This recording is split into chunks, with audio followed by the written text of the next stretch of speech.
নমস্কার বন্ধুরা, অষ্টমী লাইফস্টাইলে আপনাদের সবাইকে আবার স্বাগত জানাই। তো আবার একটা আমি সেকেন্ড পর্ব নিয়ে চলে আসলাম। সেটা হলো আমাদের বরযাত্রী যাওয়ার সবার একটা ছোট্ট একটা ব্লগ তোমাদের সাথে শেয়ার করলাম। তো আমার যেগুলো যেগুলো সুন্দর মুহূর্ত, খারাপ সময়, সব কিছুই তোমাদের সাথে আমি তুলে ধরি।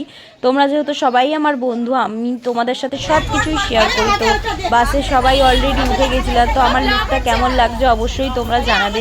বাজে হলেও বলবে, ভালো লাগলেও বলবে। তো একটা কথা বলি, আমি কিন্তু কারোর থেকে সাজি না। আমি নিজে নিজে যতটুকুনি পারি ততটুকুনি করি। চুল থেকে, শাড়ি থেকে যতটুকুনি পারি নিজের থেকেই করার চেষ্টা করি। তো অবশ্যই কেমন লাগছে আমাকে জানিও। তো আমার কাছে আমি এটা কিন্তু বেনারসিটা পরেছি, এটা বেনারসের বেনারসি। তো আমার শ্বশুর মশাই আগের বছর দুটো এনে দিয়েছে, একটা রেড কালার একটা গ্রিন কালার। তো বাবান আমায় এই কালারটা পছন্দ করে দিয়েছে। বাবান বললো রেড পরো না, গ্রিনটা পরো, তাই গ্রিনটা পরলাম, নাহলে রেডটা আমার পরার ইচ্ছা ছিল। যাই হোক, তো বাসে কিন্তু বীভৎস পরিমাণে আনন্দ হয়েছে, সবাই মিলে এরকম। এটা আমার ছোটদা, তোমরা সবাই জানো, ওইটা সব দাদা বৌদি সবাই ছিল। তো এখানে সব বৌদিরা বসে রয়েছে। ওটা আমার কাকির ছোট মেয়ে, আমি, আমার পাশে বসে রয়েছে ছোটদার বউ, আর ওটা বড় বৌদি পাশে যে বসে রয়েছে, তার পাশে বসে রয়েছে ওটা আমার কাকিমা।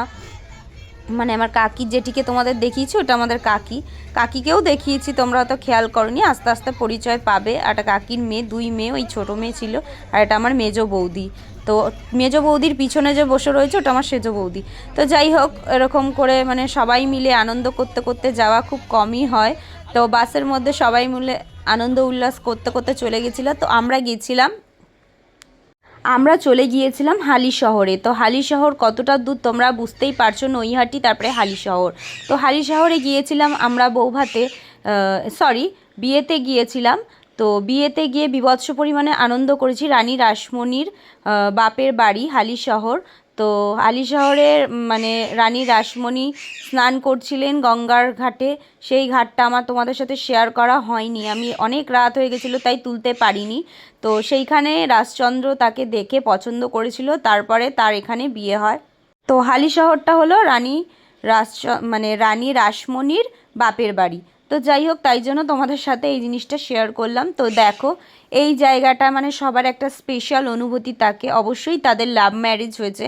তো আজ দীর্ঘ 14-15 বছর পর তাদের ভালোবাসার পূর্ণতা পেল। তো ভালোবাসার পূর্ণতা পেল, তোমরা জানোই কতটা পরিমাণে আনন্দ হয় লাভ ম্যারেজের ক্ষেত্রে। তো দেখে শুনেও অবশ্যই হয়, কিন্তু এতটা হয়তো হয় না লাভ ম্যারেজে যতটা আনন্দ হয় আর কি। তো তাদের ইমোশনাল ভালোবাসাটা যেন ফুটে ওঠে। তো এখনকার দিনের, তো এই জায়গাটায় দেখো, এই জায়গাটা কিন্তু আমাদের ক্ষেত্রে এরকম হয়েছিল। প্রথমত বলি, একটা মালা আমি ঠিক মতন পরাতে পারিনি। আমাদের এরকম উপরে উঠেই মালা পরানো, মালা বদন করানো হয়েছিল।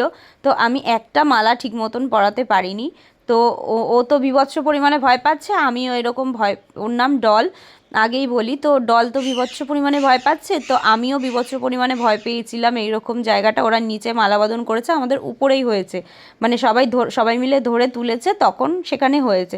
তো একটা মালা আমি ঠিক মতন পরাতে পারিনি, তখন আমি প্রচুর পরিমাণে ছোট। তোমরা হয়তো বাবানকে দেখে বুঝতেই পারো, বাবানের এখন 10 বছর বয়স, অবশ্য 10+ চলছে। তো বার্থডে আসলে অবশ্যই তোমাদের সাথে শেয়ার করব। তো আমার অনেক ছোট বয়সে, আমার 17 বছর বয়সে বিয়ে হয়েছে। উচ্চ মাধ্যমিক দিয়েছি তখন আমার বিয়ে হয়েছে। তো অনেক বছর আগেকার কথা। তো যাই হোক, এই মুহূর্তটা দেখে তখনের মুহূর্তটা মনে পড়ে গেল। অ্যাকচুয়ালি ওরাও জাত ঘোষ, আমরাও ঘোষ। তো আমাদের ওদের প্রতিটি রিচুয়াল, প্রতিটি সব কিছু একই। তো এইখানে দেখো, ওরা লাল কালারের সিঁদুর দিচ্ছে। তো আমার সিঁদুর দানে দিয়েছিল হচ্ছে অরেঞ্জ কালারের, বলেন মেয়েটে সিঁদুর যেটাকে বলা হয়। তো সেটা দিয়েছিল। আমার মুখ চোখের অবস্থা আমার মতন পৃথিবীর মনে হয় কারোর হয়নি, কারোর না। যদি কোনো দিন শেয়ার করতে পারি তোমাদের সাথে অবশ্যই শেয়ার করব। এখানে ছিল চিকেন কাটলেট, কাসুন্দি, স্যালাড, নানপুরি, keema makhani, fried rice, chicken korma, chutney, papad, ললেন গুড়ের রসগোল্লা, পাসপাস, ক্যাম্পা কোলা। তো কেমন লাগলো ভিডিওটা অবশ্যই জানিও। আজকের মতো সবাইকে টাটা।